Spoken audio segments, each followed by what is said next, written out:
Let me tell you a little bit about BetOnline. It remains your #1 spot for NBA, MLB, MMA, boxing. It doesn't matter. Every single prop, every single play, every single point, it's all at BetOnline. When it comes to bets, when it comes to props, everything that you need is at your headquarters for sports betting. That's BetOnline. Head to the website right now, use your mobile device, sign up, get a 50% welcome bonus. Don't forget to use the promo code BLEAV, that's Believe, to get yourself a 50% welcome bonus. Come on, there's no need to hesitate. BetOnline, where the game starts. I understand it's not something comfortable to talk about, like your sexual function or your sexual performance, but don't sell yourself short. It is important. But you know what else is kind of important? Not being totally embarrassed by going to a pharmacy or having to deal with a doctor when you're talking about prescriptions with some of these drugs to help you perform up to snuff in the bedroom. That's where Blue Chew comes in, okay? It is the same active ingredients as Viagra and Cialis at a fraction of the price. And the best part is you don't have to deal with anybody. It comes right to your door. You're never ever gonna be as happy as you are now to see the postman coming when you know that the package for your package is right there, all thanks to Blue Chew. Do yourself a favor, head to bluechew.com, use the promo code LIKES, get your first month for free, and see what I'm talking about, because you deserve to have the best sex of your life. And thank you, Blue Chew, for sponsoring this podcast. I hope you're ready to have your mind blown with the greatest health and fitness information on the planet. Yes, bitch!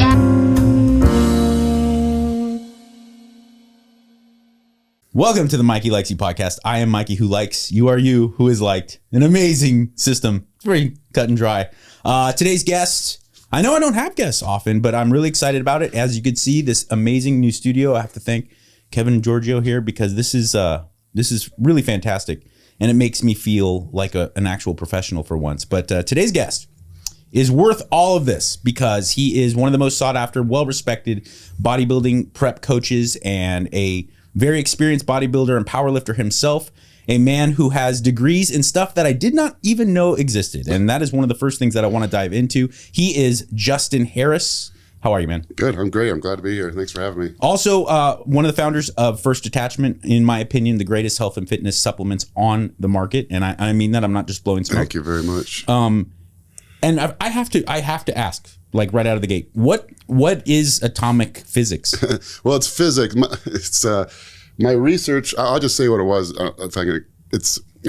We would do electron capture. So we would take an ionized particle like argon and strip electrons from it. So it's ionized, and then we put it in a particle accelerator, and you accelerate it towards an atomic or molecular target. And so that's where atomic comes from. Yeah. Just you're doing things on the atomic scale, not the nuclear scale, which would be inside the nucleus. And so that they collide. They don't really collide. Electromagnetic forces prevent them from colliding, but it's the same forces that make us feel like we're sitting on the chair. And they as they pass through, they collect an electron or collect two electrons, and there's a change in energy, and there's a Q value. And that matters because in quantum mechanics, what quantum mechanics mean or quantum physics means is that things are quantized. Like you or I can have any amount of energy. We can be any amount tall. We can weigh any amount of weight. It's all continuous scale. When you go small enough, that doesn't happen anymore. Like an electron can't have any energy. It can have certain quantized energy states. And so we would accelerate. They would reach some energy state. There'd be an excess Q value, excess energy, and we'd measure that. Really, I mean, it sounds way cooler than it is. It's really just like another cog in the wheel of trying to get a better understanding of what goes on at the atomic level. At the atomic level, yeah. It's being that you have that background and also an extensive knowledge in kinesiology. Is it frustrating to listen to people, especially now with like social media and YouTube and things, when they're giving advice, bro science-based advice, and you're just probably sitting there going like, you don't even know what you don't know. Yeah. It's not like frustrating, like mad at them, because I think when I went back, because I did physics later in life, I went back, and part of the reason I did that is because of that, because I just got so tired of my whole like income, my job, everything being dependent on people, you know, like what I said on the internet, where, you know, back then it was the forum, so it was worse. I mean, it was better and worse, but it was worse in the fact that you were actually talking to people. Now with social media, you're just kind of talking to the ether. It's a shotgun effect. Yeah, there's not as much like back and forth. Where with forums, you were like basically giving a lecture, and all the people then they're commenting on it, and you're replying to it. And you know, someone would argue something, and you would state a fact, they're like an irrefutable fact. It's like not up for debate. It's, you know, 2 + 2 is 4. And someone else would come in with all caps and say 2 + 2 is 5, and they would argue. They were willing to argue longer and harder than you were. And the people reading aren't experts, so they don't know who is right, and so they're just going to end up thinking whoever was writing in the all caps the longest. Right. And so I thought, I went back to physics because I wanted something that was just more truly concrete. You know, black and white. You either have the correct answer. If you're a theorist, you theorize something mathematically, and if it's validated by experiment, it's true. If it's not, that's not true. So simple, you know. Whatever your theory is, no matter how beautiful it is or how mathematically elegant it is, if it's not verified by experiment, it's wrong. Boom, dead, out the door. You know, if we live in a physical world. If we can't replicate it with a physical experiment, then it can't be true. And then what's even cooler is the math has never been wrong. Right. If you get the math right, it's always right, as if our world was written in the programming language of mathematics. So it's, I mean, it's less like frustrating now. It's more like, you know, like I wish I could like get all this information into people's heads, because I think the one thing that like physics really taught me was I realized how many things I was saying and I didn't know why I said it. Because I heard someone else say it, or sure. You know, but it wasn't my statement. It wasn't my knowledge, and it might not even been theirs, and it probably wasn't even right. Well, certainly in the bodybuilding world, I mean, performance sports tend to be a little different. You know, where people will really constantly look for that verifiable stuff. But bodybuilding, a lot of times, it is just kind of handed down from your forefathers. You know. Yeah, and it's kind of forced to be that way almost because it's so far on the cutting edge of, you know, that whatever the current research is in kinesiology or weight training, it's just slow developing, you know, because you want to know, sarcoplasmic growth. There used to be just assumed to be myofibrillar growth, which was actual protein structures. That's the, you know, increased protein structures on the muscle. That's how it grows. And then bodybuilders would argue that there's more going on because look, we do all this pump training and we're not as strong. We can't have as much myofibrillar, you know, hypertrophy as these powerlifters, but we look so much more muscular. Why are our muscles so round? Why is that not with theirs? And we'd call it sarcoplasmic growth, which would be like all the non-contractile tissue inside a muscle, which is actually quite a bit because, you know, like if you took a pound of steak, that's a muscle tissue, you know? Sure. That's a hydrated muscle tissue. If you dehydrate it down to beef jerky and get rid of all the non-contractile tissue, that's the myofibrillar portion, is that tiny little beef jerky. So most of your muscle is not muscle, you know? Right. And so even just cooking it. Take a pound of sirloin and weigh it, and then you measure it after you cook it. I mean, it's going to be 7 ounces, 8 ounces. Yeah, exactly. Yeah. So what was that? Was that not muscle? Because, you know, this sirloin is muscle tissue of a cow. Right. So what did you bake off, you know? And we'd argue the sarcoplasmic is all the, you know, like the water, the glycogen, blood vessels, capillaries, arteries, arterioles, things like that. And all that takes up space in the muscle. And we'd argue that certain training styles will increase the amount of muscle you hold or water you hold in the muscle, increase the amount of glycogen you hold in the muscle, increase the blood vessel, you know, size, how much the microvasculature is dilated. And it wasn't, even in 2015, I was doing a seminar in Detroit, Michigan, and we were still arguing whether that was a thing or not. Right. And now, you know, you go on Wikipedia, it's all just stated as fact now. So like, you know, we're always learning new things, but the bodybuilders knew that 60 years ago. You know, Arnold was training, you know, for the pump. Right. It took science 60 years before they can, and it's not like science is slow. It's like science is precise. If I want to know how, you know, like like a research would be like on your quadricep, on the, you know, rectus femoris. You bring people in, you have them do leg extensions under some set criteria. Well, building muscle is a slow process. You know, if if you can add even 1 gram of muscle tissue per hour, you think you eat 50 grams of protein in a meal, or if you only grab 24 grams, 25 grams across the whole day, you're gaining like 50 pounds of muscle a year. Yeah. So we're gaining, which is Mr. Olympia level. Yeah. Even they don't. Yeah. I mean, even they're only gaining like 15 a year. They just do it for a lot of years. So you have to really see the appreciable changes in hypertrophy or strength gains. You had to follow research subjects for months and months and months. Well, you can't lock people in a room for a year and a half.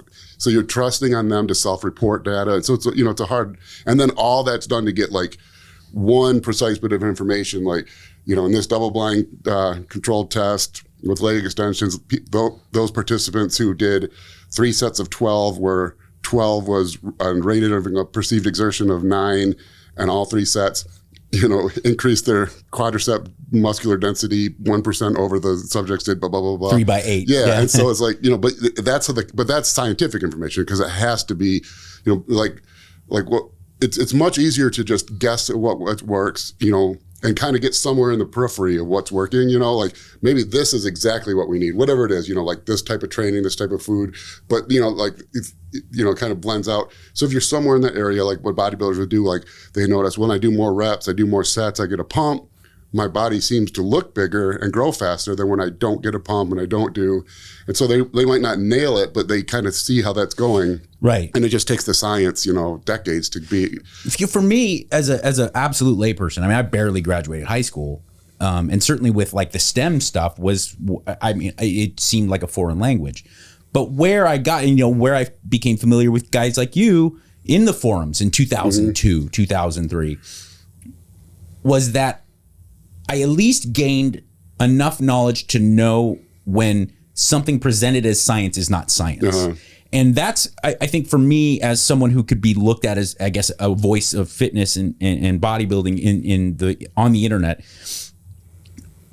I see so many people who are just, they sincerely want to make a change in their body, and they're looking at all these studies all day long, right? And they'll present it to me, and I go, well, that's not even a real study. You understand that, right? Like that's meaningless. You nailed it, because that's the biggest problem with the fitness industry, is that it's really not that complex, but really brilliant people go into like mathematics and physics. They don't go into kinesiology. So there's like, if there isn't like a huge, I don't know the word, research technical push, it's people who, like want to be a gym teacher, and nothing wrong with, because I did the same thing, being an exercise physiologist. I thought, hey, that'd be an easy job. I just watch people exercise all day. It's awesome. When it's what you love. As an 18-year-old kid, I thought, hey, like, you don't know how the world works. So you think I get to wear sweatpants to work every day? This is gonna be great. But there's the problem that it's complex enough, and I guess like the answers or the correct way of doing things are so specific. Like what's correct for these circumstances isn't correct for every circumstance. Sure. So it just kind of lends itself to charlatans, like the things like, starvation mode, which isn't a thing, or, you're not eating enough to lose weight, which is the exact opposite, and that's plain and simple, because that's thermodynamics. That's the law of conservation of energy. Energy can't be created or destroyed. And if you look at, because we're just like any other thermodynamic system, we're the same as a car, really. A car, we intake energy as gasoline, we store that energy, and we use that energy up until it's gone. And if it's gone, we can't create more, and we have to put more gas in. We can't just create out of thin air. Our bodies are the same thing. We eat food as energy. That's like our gasoline. The only difference is we store it 3 different ways. We store it as muscle tissue, protein. We store it as carbohydrates, as glycogen in the muscle and the liver. And we store it as fat, body fat, which we can store almost unlimited amount. And so you can imagine if your car were, you had to fill up every day, you picked a certain amount of gas, and any excess gas ended up getting stored somewhere in the body. Yeah, in the trunk. That's all we are. And so you can imagine, like, what you're saying by like you're not eating enough means like the reason you are getting the reason you never run out of gas is because you're not putting gas in the car. Right. It's like the complete opposite. And so there's just so many myths that like keto. Like people say, well, you're burning fat. It's great because it makes your body burn fat. You're storing more too. Yeah, because you're eating fat. Yeah. You still only burn fat from your body if you eat less calories than you burn off. Sure. Period. And all that stuff is, it's kind of irrefutable when you start getting into looking at things at a genuinely sophisticated scientific level. But at the same time, when you can take that information and then be, a conduit to people who aren't really concerned with understanding it on a bigger level, because that's a perfect example. Keto. Well, you're burning more fat. You are, but you're also storing more fat. Like a pretty considerable amount, right? From someone who's eating a low fat diet. But at the same time, if over a 6-week span doing keto makes you eat less, and let's go for it. That's where it gets murky, because most of these things, that's why it works. It's not. It doesn't work because it's like you're fat optimized or whatever they try to say. It works because fats slow digestion. They stick with you longer. They make you feel full longer. And most people, and the food variety gets so limited. It sounds great. Like, I can eat bacon and steak all day. And that is great for a day or two. But by week 6, where all you've eaten is meat and eggs, you're not steak's still good. It's like the joke I tell you about the worst steak I ever had. It was amazing. It was better than any asparagus I've ever had. Yeah. So, but it's still like, so you're not as hungry. So you just eat less, and that's it. Yeah. But that doesn't sell. Yeah. It's much better to create like, Atkins or keto and add words to it and talk about being fat optimized or, whatever you want. And one of the things I really like about you and why it's so interesting for a guy like me to pick your brain is because you have a wealth of understanding for preparing to step on stage and look a certain way, which is so difficult to do it and to do it well. But also you have a pretty high level of understanding for performance. And one of the things that I see that upsets me in my world is that I have a lot of friends that are MMA fighters, grapplers, boxers, college athletes, and then I have a lot of friends from the physique sports. And when I see a guy who's rolling jujitsu 6 times a week for 2 hours at a time, going to a high fat, low carbohydrate diet, and I'm like, dude, I know it's easier for you to lose weight, but you're not training very hard for one reason and one reason alone. Yeah, exactly. And that's perfect. That's another, you nailed it there, because it's 2 completely different ways of eating. Eating for performance versus eating for appearance. It's completely different. Like, what he's doing is eating for appearance, basically losing weight.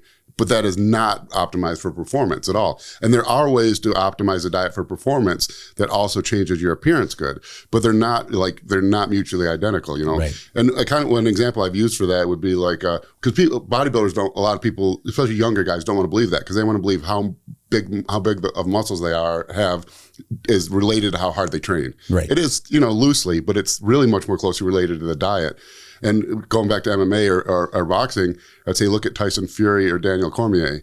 The two of the baddest men on the planet. Neither of them look like a bodybuilder. And sometimes, and most of the time, the guys who step in a ring or an octagon who do look like bodybuilders are not well known for their conditioning. Yeah, because muscle sucks oxygen. Yeah. I mean, every muscular contraction, that's part of the process. You're sucking oxygen out of the body, and so that's what you get, lactate buildup.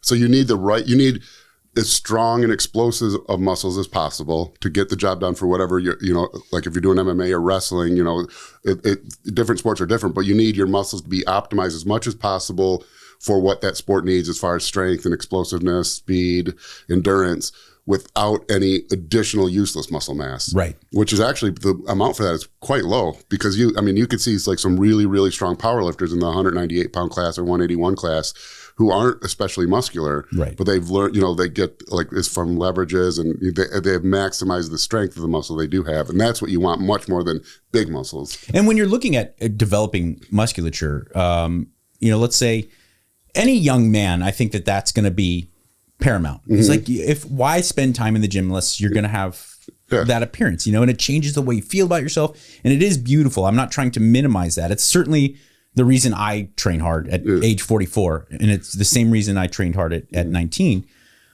But there is that very hard middle ground. And certainly for a guy like me with my level of understanding, it's very hard for me to explain to people that, like we were talking about the sarcoplasmic growth, and like training like Arnold is probably a really good idea if you want to be a mass monster. But there has to be some level of that kind of like myofibril training, right? I mean, guys like you tend to always be these world class. You look at Ronnie Coleman, you look at Arnold Schwarzenegger, you look at Dorian Yates before they got into training. However, their training became when they were stepping on Mr. Olympia. They spent time powerlifting. Well, Ronnie probably did it perfectly. And Ronnie is a perfect across the board for bodybuilding. And I'll try to cover all of them if I can quickly. But yeah, he started with powerlifting. So he wasn't necessarily focused on optimizing the rate of muscle growth, but he was increasing his strength dramatically. So then when he switched to bodybuilding, he was very strong and able to move very heavy weights in a bodybuilding rep range, in a bodybuilding tempo, at a bodybuilding rep pace, in a bodybuilding volume, and that's what dramatically accelerated the muscle mass. Having that strength allowed him to be an even better bodybuilder when he wasn't training for strength. And then in other things, like there's the kind of the dumb meathead stereotype. And that's a reason, because the only people who succeed as a bodybuilder are you almost have to be dumb. And I'll say why, because the worst thing you can do is, overthink things. And so you want the minimum amount of knowledge to get the maximum amount of results. Which for Ronnie was, he met Brian Dobson. Brian gave him a workout plan. He did the same workout for 25 years. Yeah. Because he didn't, this is what works, and then he met. And he did the same cycle. He he was training and competing natural and finishing fourth. Yeah. And he said, Flex, what do I do? And he said, take these drugs. He's like, okay. Yeah. And he did that for 25 years. And it doesn't, so that's what works. I don't overthink it. Yeah. And that's the worst thing. Cause that's why, that's what killed me as a bodybuilder. Cause I'd always be overthinking, it's like, but that's it, so you couldn't like genetically design a better bodybuilder. Get someone freakish with great genetics, obviously, building muscle, make him really, really strong before he tries to put those genetics to use. Yeah. And then when he tries to put those genetics to use, he's already really strong. He meets someone who gives him a free gym membership, gives him a workout, and then he meets the best bodybuilding nutritionist in the world. It's like, boom, and then Flex Wheeler tells him the behind the scenes secrets. You were saying, don't overthink things. And I couldn't hammer that home more. I say that to my clients. I say that to my friends. If they ever ask me, like really train and close to failure and do it consistently, get your recovery and eat well. Really, it's all about diet. But at the same time, do you think that your penchant for overthinking things is what made you a great coach? Oh, for sure. Yeah. And that's in like the old saying, like those who can do and those who can't teach or coach. Well, partly for me, getting big or adding size was never difficult for me. My family's all very big. I was going to be, when I went back to grad school, I didn't work out for, like 5 years. I don't think I ever went below 240 pounds. I'm just... fuck off. It wasn't a pretty... See, that's... I don't care. My dad's 5'7", my mom's 4'10". And I with like little teeny bones. I've told this story before. I got a really bad grade in like third grade. We were learning about normals or averages or something. And I said the average man was 6 foot 250.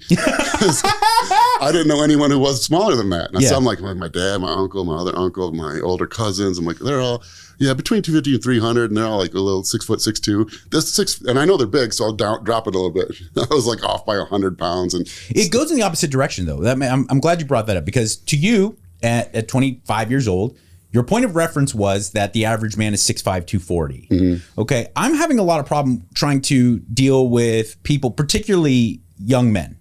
When either I'm working with them or I'm just hanging out with them and talking with them. And because their point of reference so often today in 2023 is 30% body fat, they think they're lean. In the same, it goes in both directions, because I at 44 feel fat. And you and I talked about when we sat down, you're like, I'm puffy from... Yeah, and it's like, dude, every time I travel, that's, because I eat like something at the airport. Or I got PF Chang's last night, and sure thing, I woke up this morning, my ring's tight, my face is swollen. I was like, oh. But for you and I, because we're surrounded by shredded people. We feel, and I think it goes in both directions. And it's like, how do you make heads or tails of that point of reference when you're guiding someone in either way? Because I'm sure there's probably a lot of physique athletes and bodybuilders you work with who are 7% and they're really neurotic because they're not 5. Yeah. And I'm sure you work with people who are 25% who think like, I'll see my abs by summer. Yeah. I think it's a kind of a dual effect. One is that it's hard to change. And so if you're like a permabulker, and that's what you're known for when you wear a t-shirt, the sleeves are tight on your arms.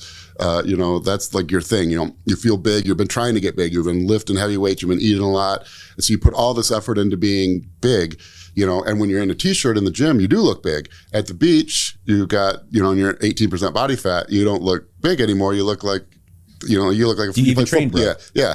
And so you don't want that. You want to be able to go to the beach and have abs and be like, oh, that dude's shredded.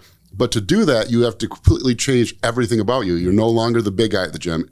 For 4 months, everyone at the gym is going to be asking, dude, are you sick? What happened to you? Oh, you used to be so big, you know? And so that's really hard. So you don't want to change that. And then like the skinny guys are the opposite. Like have abs. That's what they're known for. You know, like they're at a party and meet, you know, like, look at that, you know, like show their abs. They go to the beach and everyone's looking at me. I got abs. I want to be big, you know, and I want to look big in a shirt also. But to do that, I have to lose my abs. And so those are like, it's really hard to, I think I forgot the point of the question because I had just a second topic. Like changing people's point of reference. Yeah. You know? Like, because I see it, look, with Hollywood a lot, having been behind the curtain with people who are training literally like the best physiques for the screen that we've seen sometimes, you know, and people get this sense, besides maybe The Rock, you know, people have this idea when they see them on screen, like that guy is 250 pounds. And you're like, oh no, he's 150 pounds. He just looks amazing. You know? And that's the other weird thing that's so hard to, because it's all an illusion. You know, the whole sport in general is just kind of like counterintuitive because what builds muscle is not necessarily getting really strong. But your thought is, I'll go to the gym, get really strong. That's how I get big, you know? And so young kids go and they try to get really strong and they're not getting bigger. They don't understand why. So it's like everything's kind of that way. What does look big is like, you know, like Mark Wahlberg looks jacked. Mark Wahlberg's my size. Yeah. So, but he looks amazing. Yeah. In a like a Henley shirt where you can kind of see his chest and his abs through the shirt and he's got veins in his arms, you know, but that's the appearance.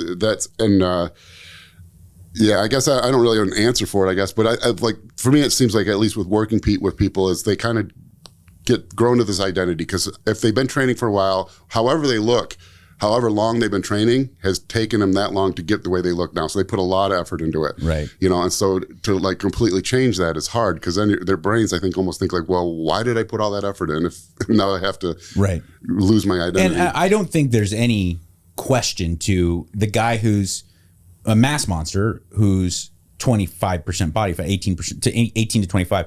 Like that guy needs to lean out. Yeah, that was what my second point was. And I think there's like a weird self-delusion I think we all have because he knows that. He knows he has to lean out. But he like convinces himself that he maybe doesn't. It's like, you know, like weird because like this shirt, you know, my it's tight on my arms, so I can convince myself that I'm jacked, even though I know if I took it off, it would be like, you know, like, do you even work out, bro? And so like I think like it's this weird thing. We all know the truth. But it's easier, I think, to just kind of lie to ourselves and like, or don't think about it too much. Well, my question was, and I that's an excellent point. Because not only are you lying to yourself, but you also are leaning into something that you're probably good at.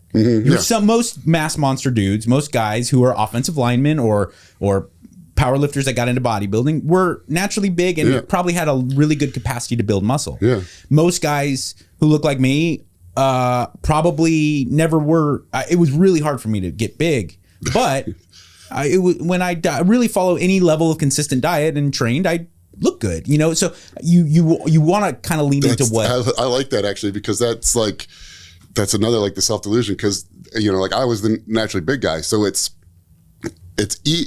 easier for me to do the like lift heavy, eat a lot of food, you know, because that's what my body wants to do anyways, you know. And so it's almost like it's another thing, like letting yourself fall into that trap of deep down somewhere, I know I need to lose body fat. I know this, but this is what I like to do. This is what is easy for me. And I get to convince myself that what I'm doing is hard, you know? Yeah. What's really hard is going against what you're good at. Right. And that's my next question is like, as someone who really has a high level of knowledge in physique changing, what do you do for the guy or gal who oftentimes is neither in their mind? You know, you're just the kind of the skinny fat, the typical skinny fat.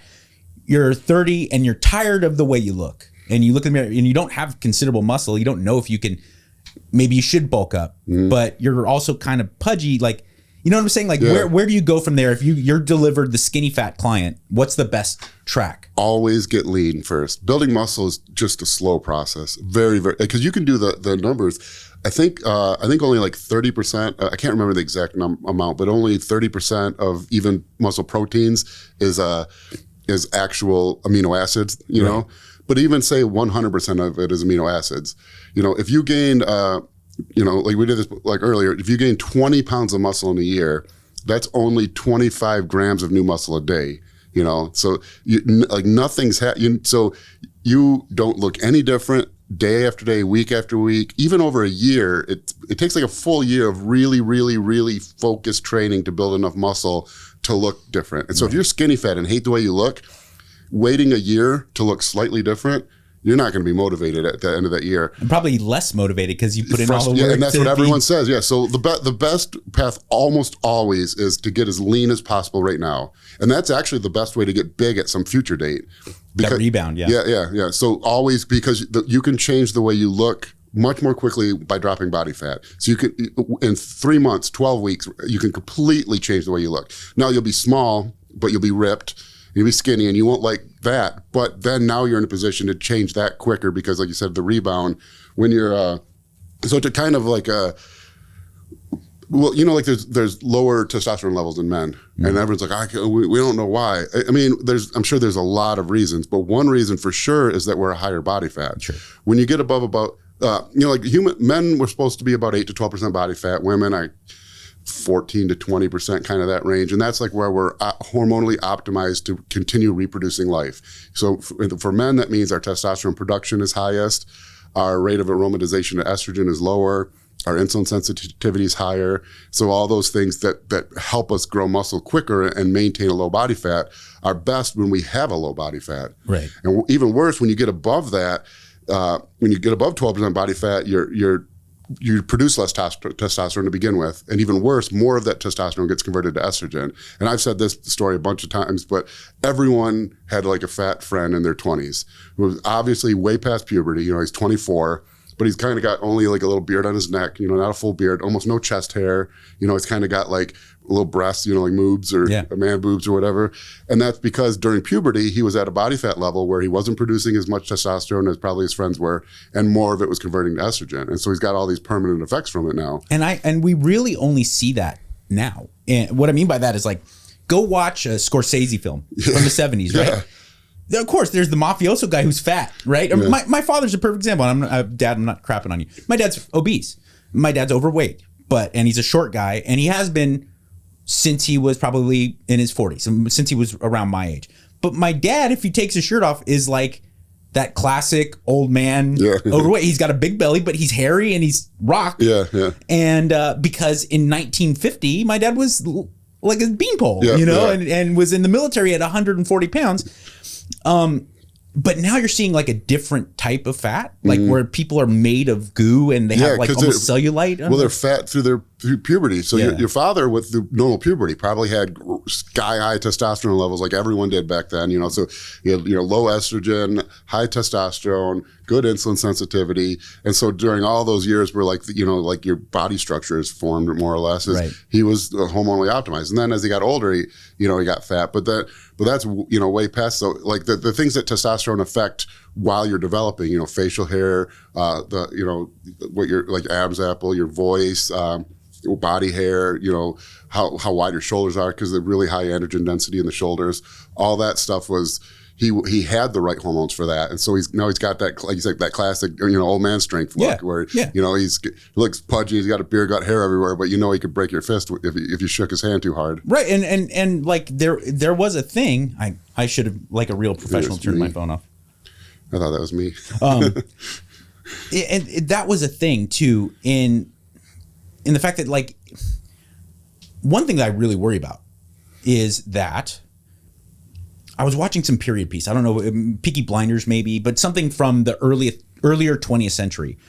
And I got to thinking about how overweight, not even fat, just slightly overweight people in 1920 were really rich. Yeah. All over the world. I mean, Western Europe, you had to be royalty to be fat because even if you were slightly below like ballin', you were working in at the stockyard, or you were swinging a hammer, or and you didn't have money to stuff your face. Yeah. Now it's kind of the opposite. Yep. I don't know many people who get past 35 that are in peak physical condition that aren't really wealthy. It's weird. Yeah, because it used to be, and this isn't my side. I think Jordan Peterson said this, so I hate being like repeating something someone else said without it being my own, because I don't know if it's true, but he said in like 1890, the average American lived on $1 per day in today's dollars. Oh my God. Yeah. And so like, I mean, like my grandparents, they had, like a 2-bedroom house. They lived in the 1 bedroom. All the other kids were in the other bedroom. They had one car. You lived on a farm, no TV, maybe a radio. The only things you ate were potatoes and meat. When you could get it. Yeah, when you butcher one of the cows, you never had fruit. Fruit in season, maybe if you live in season, where meaning whatever grew in Michigan in the summer. Right. Not like you were getting pineapple or exotic fruits. If you grew up where I grew up, you probably they probably had oranges and but like my grandpa probably didn't even know a papaya existed. Oh yeah. And so there's all that. So the only people who had the ability to get fat were people who had a lot of resources. Where now it's like you said, it's the opposite. Where now food is so easy to get, relatively cheap. And I say relatively cheap because food's expensive. We're just all rich. Yeah. I mean, like we complain about inequality, and there is, and inequality is really bad. But even poor people today are. We're bringing something like 200 or 300,000 people out of poverty every single day in the world. Right. I mean, like incredible removal of poverty, better than any time in human history. But because the ultra wealthy are getting so wealthy, it seems like that's not happening. Because the poor are getting so much more wealthy, but the rich are getting just wealthier, way faster. But so now even our poor people have the resources to get all the food. And so now you have to have like the higher level resources to be able to avoid it. Yeah. To make healthy food taste good, buy the expensive ingredients, so it's a really weird scenario. Well, and also you made a really good point. It's like you have to be a certain level of wealthy to avoid it. Mm-hmm. Unless you're a psychopath. And by that, I mean, like, unless you're kind of like you and me at 19, 20, 22, because I know that you were probably trying to get stage ready on canned tuna. Dented cans of tuna, the 39-cent cans. And probably like that bulk white rice. Yeah. You know what I'm saying? Yeah. Oh, yeah. The burlap sack. Yeah. You get 10 pounds of rice for a couple bucks. There's always the old school supermarket that's not like even like a franchise somewhere in town is going to have an aisle with burlap sacks where you could buy like a lifetime supply of rice for $9.99. Literally, it'll have mold and stuff on it long before you could ever eat it, and for less than the cost of a single Happy Meal. That's my point too. Is like I don't mean to in any way deter someone who's watching this and they're like, I'm a college student with 2 side jobs. I guess I can't be lean. Mm-hmm. Is that? Oh, no. In fact, most bodybuilders who aren't like the top 5 on Mr. Olympia are struggling to get by. Yeah. No, that's it's not easy, but like that's kind of the whole thing though. Anything that's worth doing is hard usually, and so like you could argue like for rich people it's easier, like especially for ultra wealthy people because they can have a private chef and blah blah blah, but they in most cases generated that wealth through something that was very difficult, so and that's another thing I hate when people I hate how we have this culture of hating the wealthy now, because it's very strange. The stats are really weird too, because was it 90% of millionaires are first generation self-made. So there isn't like this old idea of like the Rothschilds or like the monopoly man handing down one generation after generation. Only 10% of like ultra wealth comes from that.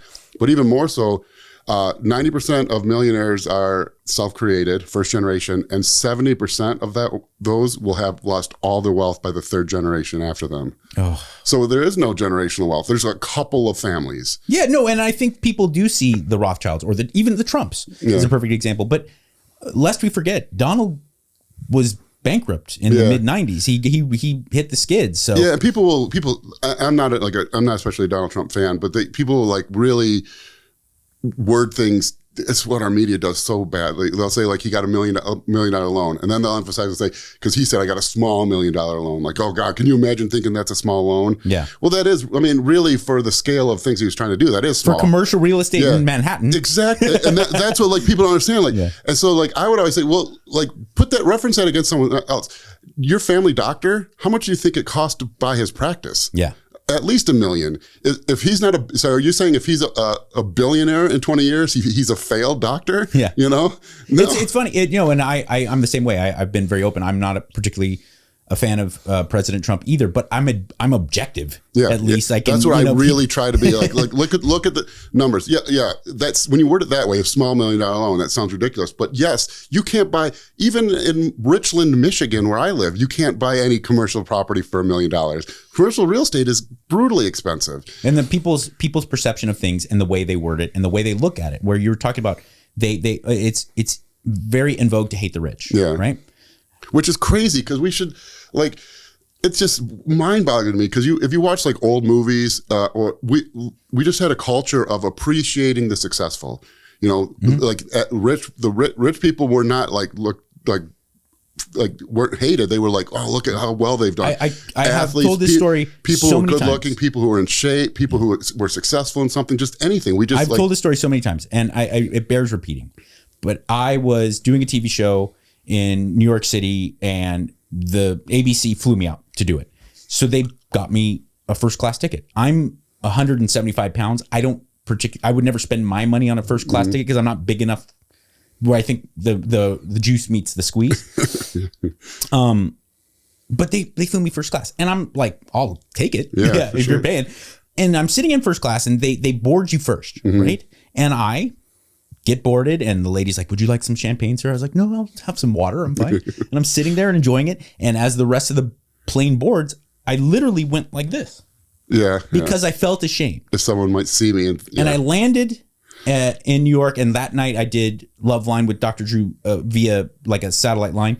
And I was telling this story to Dr. Drew. And he said, that's very hurtful to hear because in 1965, do you think Don Draper was in for, and no, he's like, what would happen is Don Draper sat there proud of his accomplishments, and a guy walked by with his son, and he said, son, one day you work hard, you could be like that guy, instead of a bunch of families going, fuck this guy, we're gonna go sit in our chair. That should be our seat. That should be our money. It's and I think it's a lot of it again goes to what like what you've experienced. People, because I grew up poor, working class. My dad was a pipe fitter. My mom stayed home, and then later on when I got older, she became a nurse. And they've through pure hard work have been,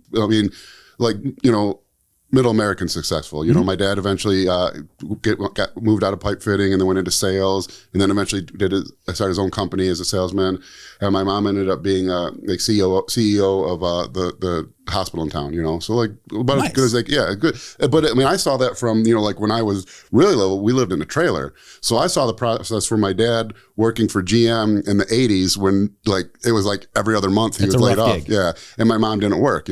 From that to my mom going back to school, my dad getting promoted to middle management, and us buying a home with 2 stories. And then by then I didn't get to see all the good stuff because then I moved off on my own. So, but then like after I was not weighing them down anymore, then they moved to a house on the lake or on the river, but you see all that and you see exactly the path. It was all work, hard. Nothing's given to anyone.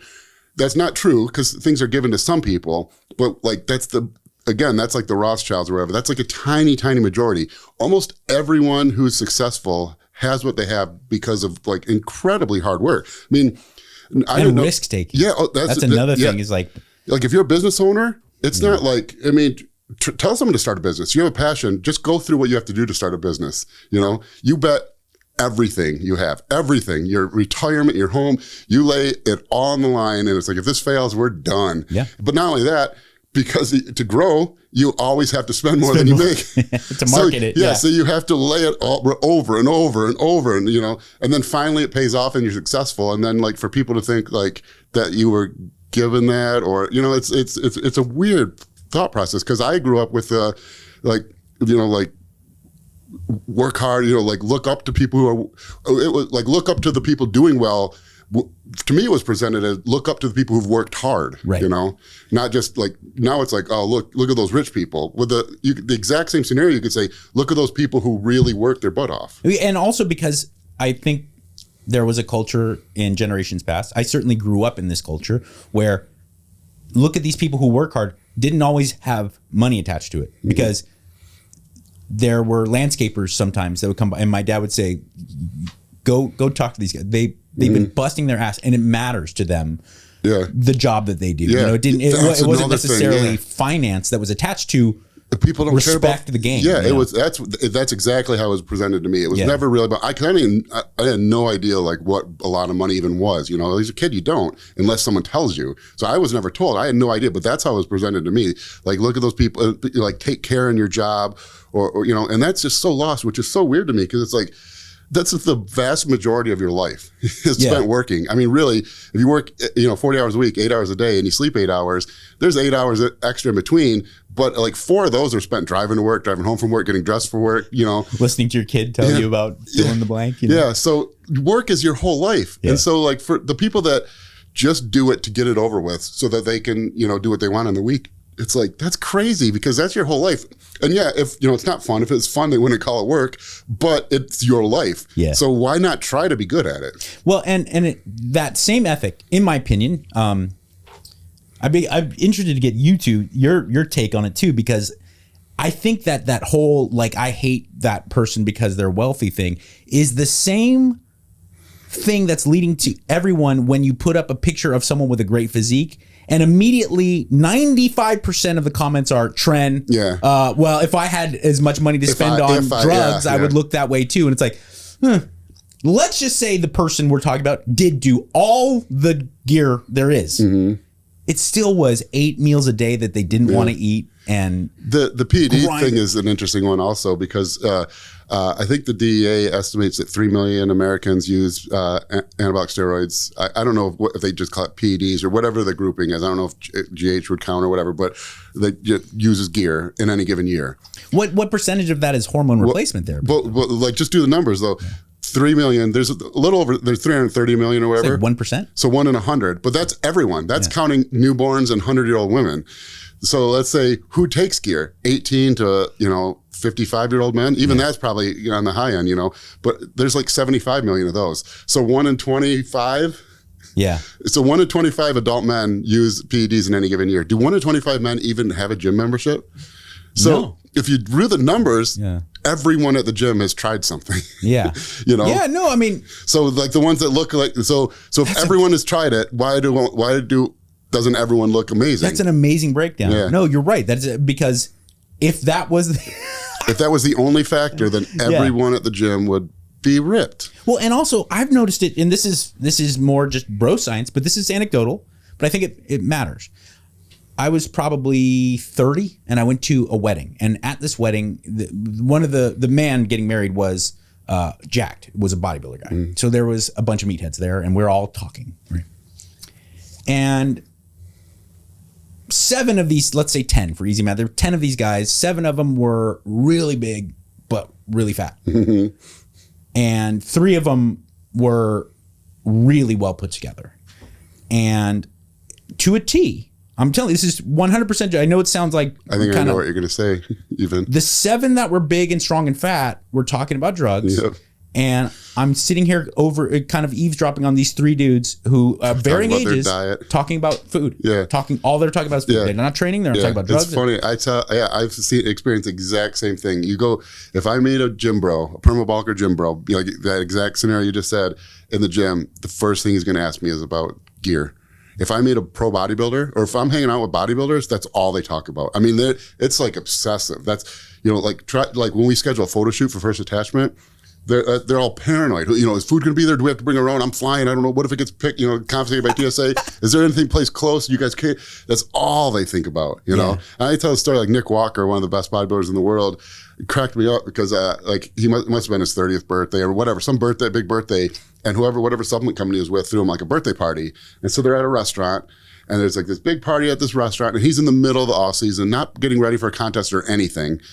and it's his birthday, and he walks in with his Tupperware of food. Dang. You know, and so like that, and that's it. And it's like, like going back to that culture thing.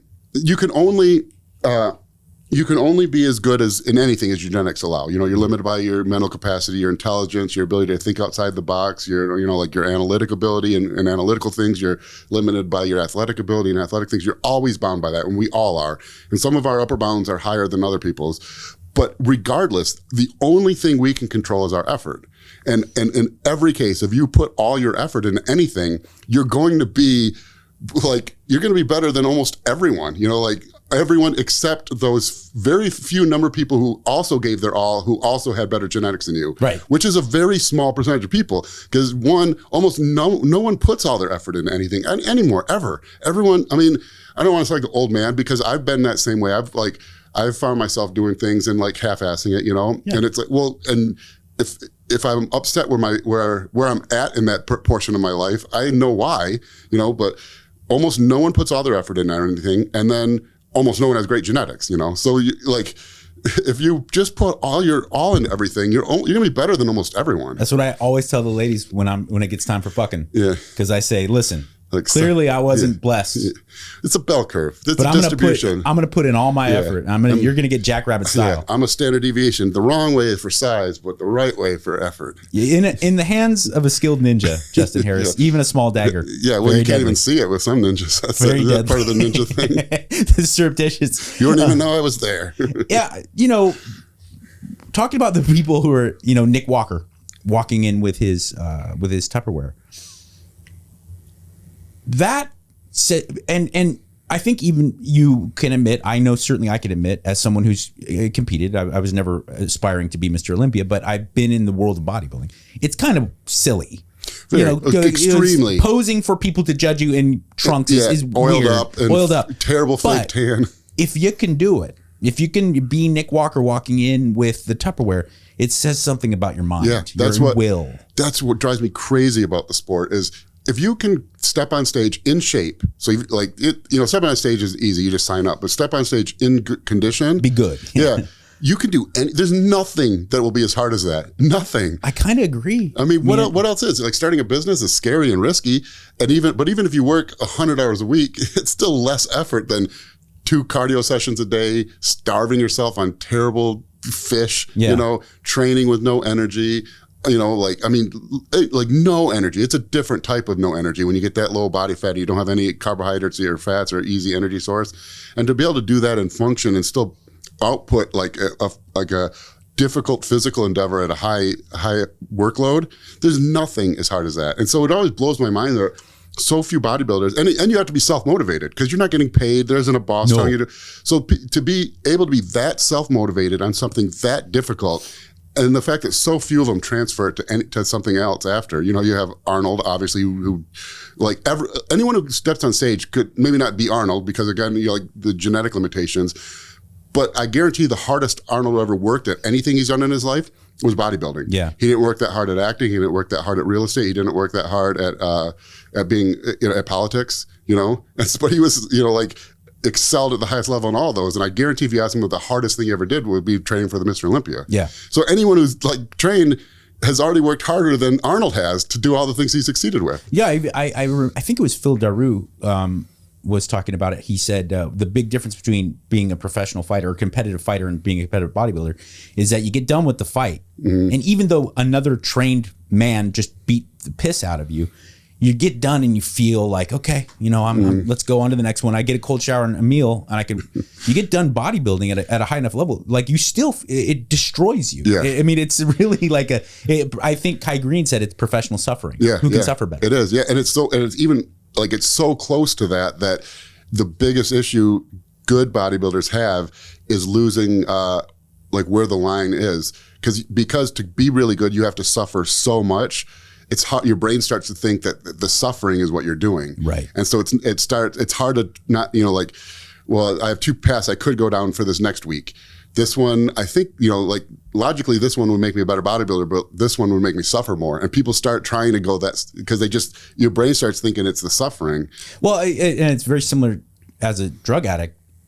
It's kind of the same thing too. Is that no one gets deep into addiction without it being fun at first. Well, drugs work. Yeah, I think was it George Carlin? I think had a interesting thing on that when he stopped doing it, and it like makes perfect sense because the first time you do drugs, it's all good. Yeah, like if you first time you do a line of coke, it's like I was here.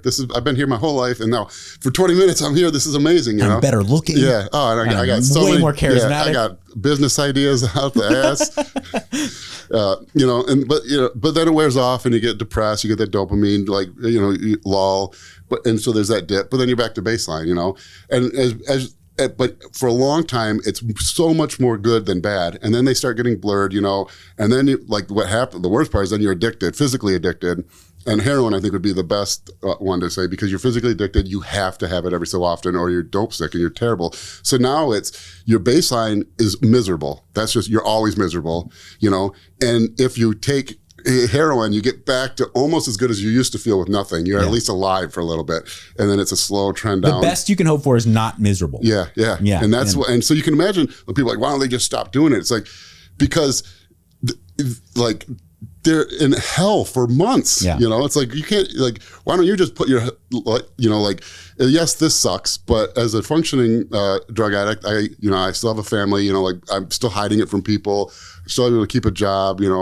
If I stop, I'm going to have to somehow keep all the charade up with no energy, throwing up, and survival mechanism kicking in, literally thinking you're going to die. Yeah. And literally dying sometimes even. Yeah. And so it's like, it's not an easy answer, but. And because I fear, especially when women get a certain level of body transformation, right?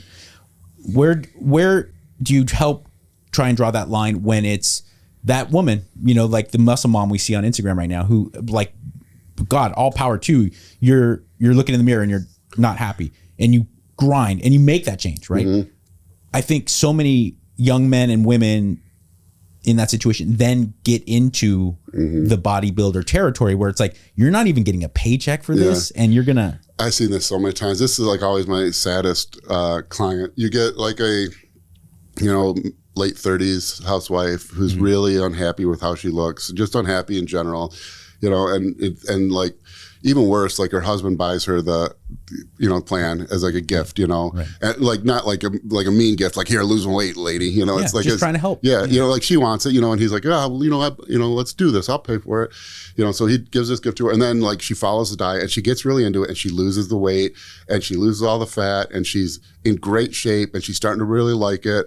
And their marriage almost always is better for a while. It's great. She's got energy. She's happy about life. She's excited about life. Every day has a purpose now. And then, she wants to try a contest, and then so she decides she wants to do a contest, but then she learns about, steroids, and then she starts on some of those, and then the progress happens even faster, and she loves that, and he loves it too, because now her sex drive is through the roof, and she looks amazing, and so their marriage is going great, and then she gets really into the sport, and wants to do more contests, and now she's getting and then she usually gets fake boobs, and now she's getting a ton of attention at the gym, and their marriage is still doing good, but her husband doesn't give her attention like all these guys do. He acts like she's old news. These guys, these 20-year-old kids are hitting on her like crazy, And then now pretty soon the kids are like a drag because she's got to do cardio twice a day because she's prepping, and it's just so snowball. I've seen happen so many times, and they get totally sucked into the culture and the obsession with people getting the attention, and then 2 years down the road they've stopped listening to advice on, when they should safely use PEDs, and they have, a deep voice. They have, they're starting to grow facial hair, a lot of virilization issues. Don't even get me started with the clitoris. The looks penoris. Looks like a croissant. Yeah. It's one of those miniature croissants, gentlemen. It's like a water weenie. But you're right. And then they get divorced. And then she says, I'm better because it's not even I'm a better. It's this weird delusion you get where it's I'm working so hard at stuff. I'm making my life better. We're just at different phases in our life. And you couldn't handle me changing my life. Yeah, exactly. You couldn't handle the new me. Yeah. And it's and they get divorced. And I've seen this so many times. They get divorced. She hardly sees the kids anymore.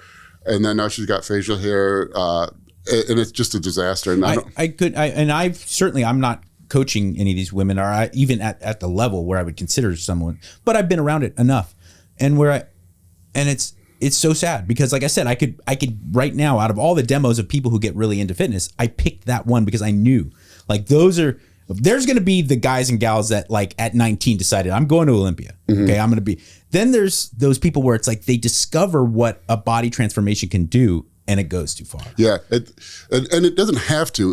A perfect example who's probably calling me right now is Danny LaMartina might win the Chicago Pro for women's physique today. She was first or second. She's a client.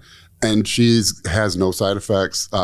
They plan to have kids. She's happily married. So like that, and that's the really frustrating thing is because you can be a bodybuilder and do all these things and have it not negatively affect things, but it takes more effort to do that than just if you let things just fall where they fall. It always falls towards the downside. And for men, there's the same, like whatever, like Sally or whatever this girl would be, there's a John that does the same thing in a different way. It's a guy who's become really successful.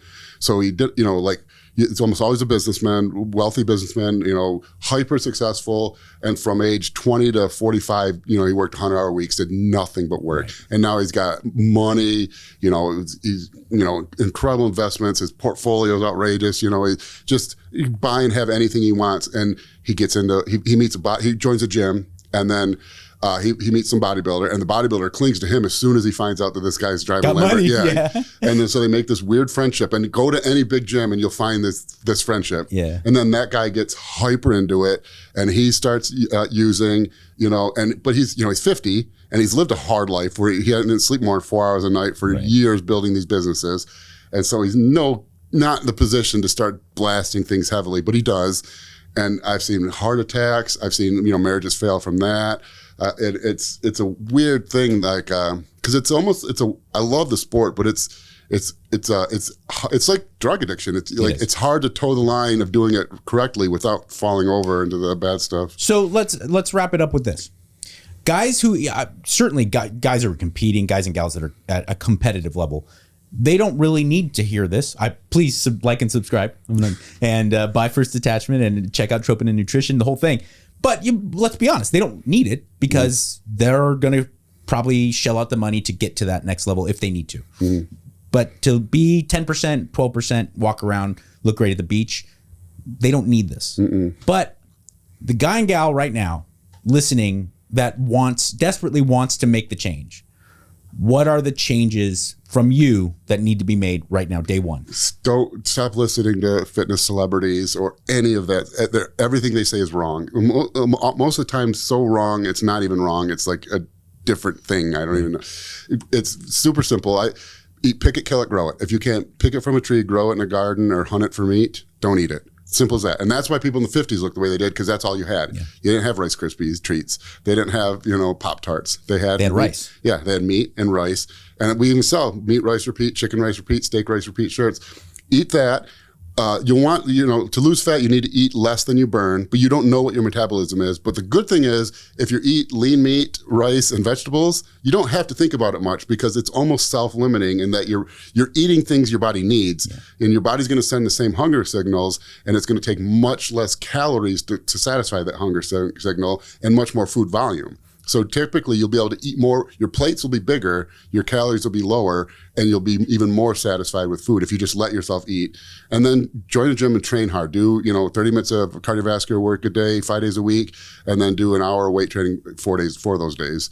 And for like 99% of people, like movie actor, jacked, almost anyone can get to that level with a year or two of that. Yeah.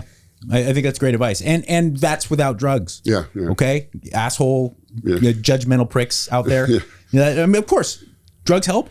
There's no doubt about it. But I just hate what, this sport is so weird, because there's drugs in every sport. No, obviously not to the level of bodybuilding. And that's what separates it, because there's such a prominent role in it. But maybe grappling. I don't know. Maybe professional grappling right now is only. Well, go ahead. Yeah. Well, yeah. And beating Louis Sada, that's the trick. That's the hard part. Then, so I won't say, but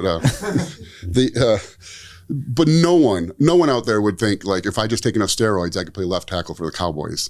because they're not 6'8". They're not crazy. 320 pounds. No one thinks like, you know what? If I could just get enough gear, if this source comes through, I'm going to pitch it in the majors. I could because they don't throw 100 miles an hour. Heat. I'll be throwing heat. No one. Obviously, if you throw 97 and you take steroids, maybe you're hitting 100. You know. But you still got to have and like, I don't know what it is for bodybuilding that people just decide genetics don't matter. Because everyone's taking PEDs, they think that that's all it is, but it's not. It's like it's the same as any other sport, and probably even more genetically so. You know, because like a Ronnie Coleman, he's going to be the best. No one can touch that. You know, I'll never forget. He was on. I think it was on Rogan. He said, Joe said, like, what if there's someone out there who really wants to look like you? He's like, they can't. Yeah. And Joe's like, what do you mean? He's like, no, they can't.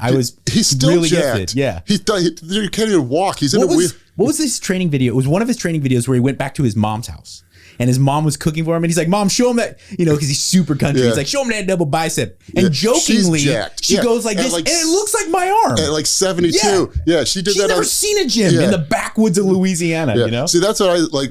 For me, my genetics was strength. And it's like that. Like like I'm not like hyper genetically gifted, but my dad always used to say that he could bench 300 pounds in high school, and we always like, shut up, Dad. You've never worked out a day in your life, because he doesn't work out. He's big, but he's big. And so when I was in high school, I wanted to show him how strong I was getting because I was really into working out. So I took him to the gym. And he said, I used to bench 300 pounds in high school. I was like, yeah, no, you didn't. I wanted to show him he couldn't, So I put 225 on. He grabs the bar crooked, like not pinky on like one pinky on one ring, middle finger on the other. He brings it down to his stomach, and he does 10 reps. And I was like, he's like, how much is 300? And I lied and said 3 plates was. It's really 315, but I really didn't want him to get it. Gets under the same thing, grabs it all wrong, brings it on his stomach, does 3 reps with it. I was like, So I can't 315 right now. I can't. So that's insane. Well, I learned because I like strength was what I was gifted at, and so that's kind of how I built my business, was putting, video, because I looked like a bodybuilder, but I lifted as heavy as a power lifter, and the videos on YouTube kind of made my name.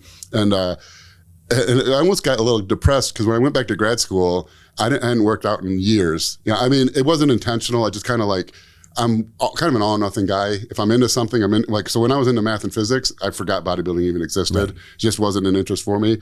But I went to the rec center one time and I wanted to see like what I could, lift. And I did 315 for 4. And I hadn't worked out in 5 years, it was cool. But then I was like, I kind of almost got depressed because I was like, man, this whole time I thought I was stronger than everyone because I worked so hard, Right. But it's like, it all goes back to like you're good at some things and you're not good at other things. And you can't pick what you like. Also, if you're lucky enough to like the things you're good at, that's awesome. But but okay. So you're being honest, but you're also being realistic. If at that point in your life, what if you got on like a C2 rower and did like a 500 meter sprint? I mean, that would have been utterly miserable. Right? If I could even made it, no, I've been. So people have to like keep it, or like try to run a 5K. Like my wife hasn't ran, she used to ran marathons. She hasn't like ran seriously in a decade or more. I guarantee she could do a half marathon just today. Like, if a friend was like, hey, are you busy?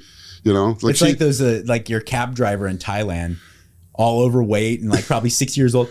If push came to shove, he's putting out that cigarette and he's going to fuck you up. He's going to teep your face off. Especially if he's wearing like a Hawaiian t-shirt. Oh yeah.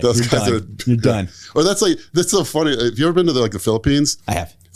Like go to karaoke bar? I've never been to the Philippines, but I've been to kind of the Mekong Delta there. If you go to like a karaoke bar, everyone is the greatest singer on earth. They go up and there'll be like some dude will step up and do a duet of the man and woman and hit both voices perfectly. Yeah. It's remarkable. And same with pool. Like pool halls are huge over there. Some of those guys playing with like bent sticks and they'll run 10 racks of 9-ball in a row. It's funny how different areas are, and also it's kind of like what is culturally important. Exactly. I was having this argument the other day with someone who was kind of leaning more into the, I don't know how to put this without it sounding terrible, because it is. He was more of kind of pushing the eugenics idea of certain people are genetically better and I go, listen, do you understand there's never been like a Mexican competitor for the country of Mexico in any like aquatic sports? Do you think because you're born below the Mexican border that you naturally can't swim. Yeah. No, it's because culturally, swimming, every kid wants to be a boxer or a baseball player. And how many fucking awesome boxers and baseball players? And Daryl Strawberry said the same. He was on Loveline. I go, Daryl, you're from Los Angeles. And it used to be that Los Angeles was like really a hotbed and really well known and well regarded for being this place for young black guys to become great baseball players. It goes at Joe Morgan, and Eric Davis, and Daryl Strawberry. And he said, it just changed. It's not, he said, it's nothing to do with anything else. It's just like when I was a kid, it was super cool to blast home runs in my neighborhood. And now everyone's playing basketball. Yeah. And it's just. Well, it's funny. I have kind of a similar story with that. My daughter played travel soccer, and some of the parents would get so into it, and the kids don't even know, they didn't even know like who the top soccer players were. They weren't fans of the sport, Just having fun.